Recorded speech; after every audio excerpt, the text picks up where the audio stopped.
दोस्तों, क्या आप जानते हैं कि प्रधानमंत्री के बॉडीगार्ड्स जो हर समय उनके साथ रहते हैं इस खास सूटकेस में क्या रखते हैं? या फिर ये कि एक देश ऐसा भी है जहाँ के लोग मिट्टी की रोटी खाने को मजबूर हैं। अच्छा, ये तो जानते ही होंगे कि इस पृथ्वी पर सबसे ठंडी जगह कौन सी है जहाँ लोग बसते हैं। ये भी नहीं जानते तो कोई बात नहीं, इसीलिए तो हम रेगुलरली आते हैं ऐसे ही इनक्रेडिबल और ऑसम फैक्ट्स लेकर। स्वागत है आप सभी का फैक्टिफाइड हिंदी पर एक बार फिर, और बिना किसी भी देरी के शुरू करते हैं आज का ये एक्साइटिंग सफर। Factified, facts on your face. Fact number 1। दोस्तों, क्या आप जानते हैं कि एक पूरी की पूरी एयरलाइन कंपनी सिर्फ 20 रुपए में बिक गई थी। अब आप बोलेंगे कि भाई बेवकूफ बना रहा है, एक विमान को ही खरीदने के लिए जब 500 करोड़ रुपए से ज्यादा चाहिए होते हैं तो एक पूरी एयरलाइन कंपनी सिर्फ 20 रुपए में कैसे बिक सकती है? तो दोस्तों बताता हूँ। ये कहानी टोनी फर्नांडिस नाम के एक कमाल के शख्स की है जो आधा भारतीय और आधा पुर्तगाली था।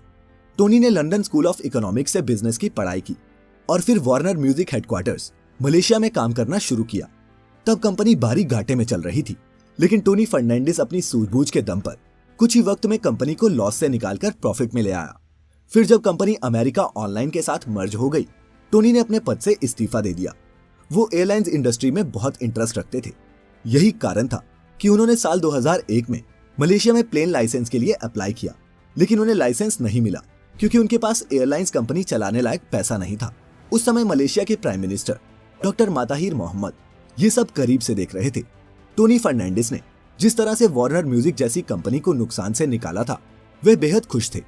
उन्होंने टोनी फर्नांडिस से मुलाकात की और उन्हें समझाया कि एक नई एयरलाइन कंपनी शुरू करने के लिए लाइसेंस की जरूरत पड़ती है, लेकिन एयरलाइन कंपनी जो पहले से ही कारोबार में हो उसे खरीदने के लिए लाइसेंस की जरूरत नहीं पड़ती क्योंकि उस कंपनी के पास पहले से ही लाइसेंस होता है। इस पर टोनी फर्नांडिस ने कहा कि उसके पास इतनी रकम नहीं है कि वह एयरलाइन कंपनी खरीद सके। इस बात पर प्रधानमंत्री ने हंसना शुरू कर दिया और उन्होंने टोनी फर्नांडिस को मलेशिया की स्टेट एयरलाइंस एयर एशिया को बेचने की बात की, जिसके लिए उन्होंने टोनी से सिर्फ 1 रिंगिट यानी कि करीब 17 रुपए देने को कहा। एयर एशिया जैसी घाटे में चल रही कंपनी का सरकार पर भारी बोझ था, इसीलिए प्रधानमंत्री एयर एशिया को बेचना चाहते थे और इस तरह दोनों का काम बन गया। एयर एशिया को टोनी लॉस से प्रॉफिट में सिर्फ 1 साल में ले आया और अगले कुछ ही सालों में उसने सारे कर्ज का भुगतान भी कर दिया। और दोस्तों, आज एयर एशिया 25 देशों में ऑपरेट करती है। क्या ये किसी कमाल से कम है? Fact number 2। दोस्तों, इस फैक्ट में एक ऐसी इंफॉर्मेशन जो बहुत ही गिने चुने लोगों को पता है। आपने अक्सर देखा होगा कि पीएम के साथ जो एसपीजी के कमांडोज होते हैं उनके हाथों में हमेशा एक ब्रीफकेस होता है। लेकिन क्या आप जानते हैं कि इस ब्रीफकेस में होता क्या है? आप में से कुछ कहेंगे कि इसमें इंपॉर्टेंट डॉक्यूमेंट्स रखते होंगे, कुछ तो इसमें न्यूक्लियर बटन तक बता देंगे। लेकिन दोस्तों नहीं, इसमें ऐसा कुछ भी नहीं होता। इस खास सूटकेस को कहते हैं portable bullet proof shield. Modi ji के साथ जो कमांडोज आपको ब्रीफकेस लेकर चलते हुए दिख रहे हैं, असल में वो एक पोर्टेबल बुलेट प्रूफ शील्ड या फिर portable fold out ballistic shield है, जिसे किसी आतंकी हमले के दौरान सुरक्षा के लिए खोला जा सके। इसको नीचे की तरफ एक झटका देने से ये पूरी तरह से खुल जाती है और कमांडो से शील्ड से प्रधानमंत्री को सुरक्षित रखने के लिए एक घेरा बना लेते हैं। इस केस के एक छोटे कंपार्टमेंट में एक पिस्तौल भी रखी होती है। हो गए ना फैक्टिफाई? तो झट से इस वीडियो को लाइक कर दो। खैर, बढ़ते हैं आगे। Fact number 3। दोस्तों, इन सर्दियों में पारा इतना नीचे गिरा कि ठंड ने कई दशकों के रिकॉर्ड तोड़ दिए। कई दिन तो ठंड की वजह से स्कूल भी बंद करने पड़े, और ये भी तब जब पारा 0 डिग्रीज के ऊपर ही रहा। लेकिन दोस्तों, अगर मैं आपको एक ऐसी जगह के बारे में बताऊं यहाँ पर आमतौर पर -30 डिग्री सेल्सियस रहता है और बच्चे किसी भी और दिन की ही तरह स्कूल जाते हैं, पढ़ते हैं, तो आप कहेंगे ये नामुमकिन है। लेकिन दोस्तों, रूस के साइबेरिया में ओयम्याकोन नाम का एक छोटा सा गांव है जहां लगभग 500 लोग रहते हैं। यहाँ सर्दियों में तापमान -60 डिग्री सेल्सियस तक गिर जाता है। जी हाँ, और -40 डिग्री सेल्सियस में भी यहाँ बच्चे स्कूल जाते हैं।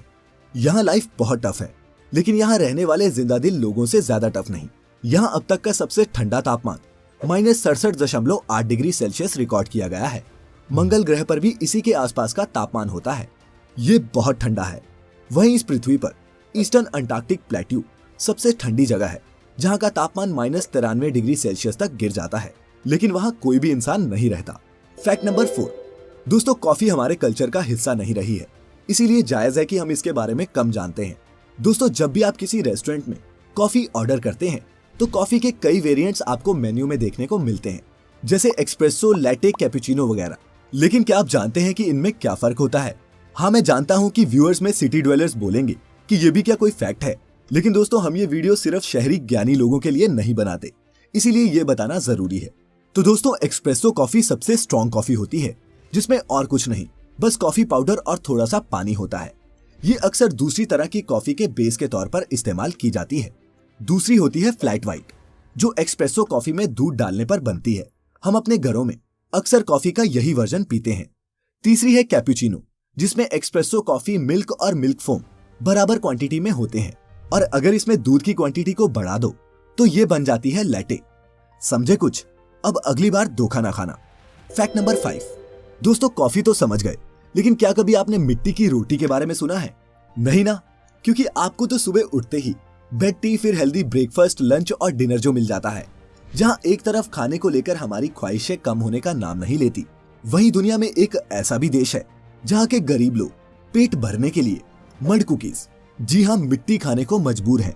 दोस्तों, आपको बता दें कि हेती एक कैरिबियाई देश है जहां के गरीब लोग अपना पेट भरने के लिए मड कुकीज बड़े चाव से खाते हैं। वो कहते हैं ना कि पेट भरने के लिए लोग कुछ भी करने को तैयार रहते हैं। यहाँ यही देखने को मिलता है। यहाँ लोग इतने गरीब हैं कि अनाज खरीदने के लिए भी उनके पास पैसे नहीं हैं। इसीलिए हैती के ये लोग पहाड़ी मिट्टी को खुद के लिए वरदान समझते हैं। वे इसी पहाड़ी मिट्टी में पानी व वनस्पति तेल मिलाकर एक लेप तैयार करते हैं और फिर उसे रोटी का आकार देकर धूप में सुखाकर उससे अपनी व अपने बच्चों की भूख को शांत करते हैं। ये नजारा अच्छे अच्छों को रुला दे। फल, दूध और दही जैसी चीजें इनके लिए सपने जैसा है। हैती के लगभग 59% बच्चे अनीमिया के शिकार होते हैं। इसीलिए दोस्तों, भले ही आपके घर में किसी भी चीज की कमी ना हो, जो भी बोले वो हाजिर हो जाए, जिस कारण आपको चीजों की कद्र ना होती हो, लेकिन दोस्तों जो भी आपको मिला है उसकी कद्र करें, क्योंकि कई लोग इस दुनिया में मिट्टी तक खाने को लाचार हैं। खुद को कम खुशकिस्मत ना समझें। Fact number 6।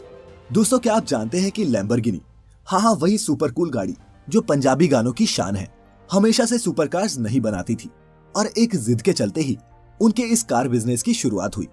दरअसल फेरुशियो लैम्बोर्गिनी एक अंगूर उगाने वाले किसान परिवार से थे, लेकिन खेतीबाड़ी उनका पैशन नहीं था। उन्हें तो मैकेनिक्स का शौक था। सेकेंड वर्ल्ड वॉर से लौटने के बाद लैम्बोर्गिनी ने पुरानी मिलिट्री मशीन्स को खरीदकर उन्हें ट्रैक्टर बनाकर बेचना शुरू किया, जो एक सक्सेसफुल बिजनेस साबित हुआ। इस बिजनेस ने फेरुशियो को बहुत अमीर बना दिया और किसी भी और रईस की ही तरह उन्होंने भी लग्जरी और सुपर कार्स खरीदी, जिनमें से एक फरारी भी थी। अब लैम्बोर्गिनी अपनी फास्ट कार से रेसिंग भी करने लगे थे। उन्हें मैकेनिक्स की समझ थी, तो उन्हें लगा कि इन गाड़ियों में रेस के लिए कुछ बदलाव करने होंगे। रेस के दौरान अपनी फरारी से आने वाले शोर और रोड पर रफ होने को लेकर उन्होंने कुछ सुझाव फरारी को बताए। फरारी तब लग्जरी सुपर कार्स की मार्केट का बादशाह था। उसने एक मामूली ट्रैक्टर मैकेनिक की बातों को नजरअंदाज कर दिया। इससे लैम्बोर्गिनी बहुत आहत हुए और उन्होंने अपनी हॉबी को पैशन बनाने की ठान ली। उन्होंने अपने टाइप की लग्जरी कार पर काम करना शुरू कर दिया और सिर्फ 4 महीनों में फेरुशियो लैम्बोर्गिनी ने अपनी पहली car Lamborghini 350 GTB Turin motor show में लॉन्च की। इसके बाद जो हुआ वो इतिहास बन गया। Fact number 7। दोस्तों, बीमार होने पर हम अक्सर अपने पास की केमिस्ट शॉप पर जाते हैं और एंटीबायोटिक दवाइयां ले लेते हैं। केमिस्ट भी ज्यादा कुछ पूछे बिना ये दवाइयां हमें बेच देते हैं। लेकिन दोस्तों, क्या आप जानते हैं कि इनमें से कुछ दवाइयों को डॉक्टर के प्रिस्क्रिप्शन के बिना बेचना गैर कानूनी है और इन दवाइयों को बिना डॉक्टरी सलाह के खाने से हमें नुकसान भी हो सकता है। लेकिन एज ए नॉर्मल इंडिविजुअल हम ये कैसे पहचान सकते हैं कि कौन सी दवाइयां हमें डॉक्टर के प्रिस्क्रिप्शन के बिना नहीं खानी चाहिए? तो दोस्तों, आपको बता दूं कि अगर आप अपनी एंटीबायोटिक दवाई के पत्ते पर ये RX का निशान या फिर एक सीधी रेड लाइन देखते हैं, तो उसका सीधा सा मतलब यही होता है कि उसे बिना प्रिस्क्रिप्शन के बेचा नहीं जा सकता और ना ही उसे डॉक्टर से सलाह लिए बिना खाया जाना चाहिए। वहीं आम दवाइयां जैसे पैरासीटामोल के पत्ते पर आपको ऐसी लाल लाइन देखने को नहीं मिलेगी, जिसका मतलब है कि उन्हें डॉक्टर की सलाह के बिना भी इस्तेमाल किया जा सकता है। तो इन चीजों का ध्यान रखें और खुद डॉक्टर ना बने, क्योंकि पूरी दुनिया में हर साल 7,000 से 10,000 लोग सिर्फ गलत दवाई खाने के चलते ही अपनी जान खो देते हैं। बाकी आपकी मर्जी। Fact number 8। दोस्तों, आप किस साबुन से नहाते हैं? आपने लाइफबॉय, लक्स, डेटॉल या फिर कुछ एक्सोटिक परफ्यूम्ड साबुन भी देखे और इस्तेमाल किए होंगे, लेकिन आज मैं आपको उस साबुन के बारे में बताने जा रहा हूँ जो दुनिया का सबसे महंगा साबुन है और यकीनन आपने इसे कभी नहीं देखा होगा। दरअसल इस साबुन के एक बार की कीमत 1,80,000 रुपए है। अरे घबराएं नहीं, क्योंकि जितना होश उड़ा देने वाली इसकी कीमत है, उससे कहीं ज्यादा खास इसके इंग्रेडिएंट्स हैं। जी हाँ, इस साबुन में डायमंड और गोल्ड पाउडर मिक्स का इस्तेमाल होता है। इनके अलावा हनी और ऑलिव ऑयल भी इस साबुन को बनाने में लगते हैं और इसे दुनिया के कई अमीर लोग इस्तेमाल भी करते हैं। इस साबुन को लेबनान का एक परिवार बनाता है और रिपोर्ट्स की माने तो कतर की क्वीन भी इसी सोप का इस्तेमाल करती हैं। ये परिवार करीब 100 सालों से ये साबुन बना रहा है। इसके अलावा इस परिवार का ये भी दावा है कि इस तरह का साबुन इस दुनिया में कोई भी और नहीं बना सकता। इस साबुन के खरीदार दुनिया भर में हैं, जो स्पेशल ऑर्डर्स पर इन्हें बनवाते हैं। तो दोस्तों, क्या आप भी देखना चाहेंगे कि 2 लाख के साबुन से नहाने पर कैसा लगता है? नीचे कमेंट्स में जरूर बताएं कि आपका इसके बारे में क्या कहना है। फैक्ट नंबर 9, दोस्तों, कुत्ते इंसान के सबसे वफादार साथी होते हैं। ये क्लीशे लाइन आपने कई बार सुनी होगी, लेकिन 2011 में इंडोनेशिया के एक डॉग ऑनर को उसी के 7 कुत्तों ने मार दिया। जो हुआ उसे सुनकर आपके रोंगटे खड़े हो जाएंगे। हुआ क्या कि आंद्रे लुम्बोगा नाम का एक व्यक्ति अपने 7 कुत्तों को अपने घर में ही बांधकर छुट्टियां मनाने चला गया। 2 हफ्ते की छुट्टियों के बाद आंद्रे लौट तो आया, लेकिन पड़ोसियों को तब कुछ अजीब लगा जब कई दिनों तक आंद्रे के बैग्स उसके घर के सामने ही पड़े रहे। दरअसल उसके कुत्ते भूख प्यास से बेचैन हो चुके थे और आंद्रे के आते ही वो उस पर टूट पड़े।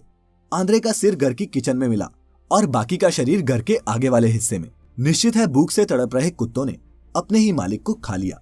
यही नहीं, आंद्रे के ही 2 कुत्तों की हड्डियां भी पुलिस को वहां मिली, जिनको भी जिंदा भूखे कुत्तों ने खाया था। ये दिल दहला देने वाला था, लेकिन अपने पालतू जानवरों का ख्याल रखना मालिक की बड़ी जिम्मेदारी होती है। तो अपने पालतू जानवरों का ख्याल रखें और आवारा या जंगली जानवरों के प्रति उदारता दिखाएं, क्योंकि यही कुछ फीलिंग्स हमें इंसान बनाती हैं।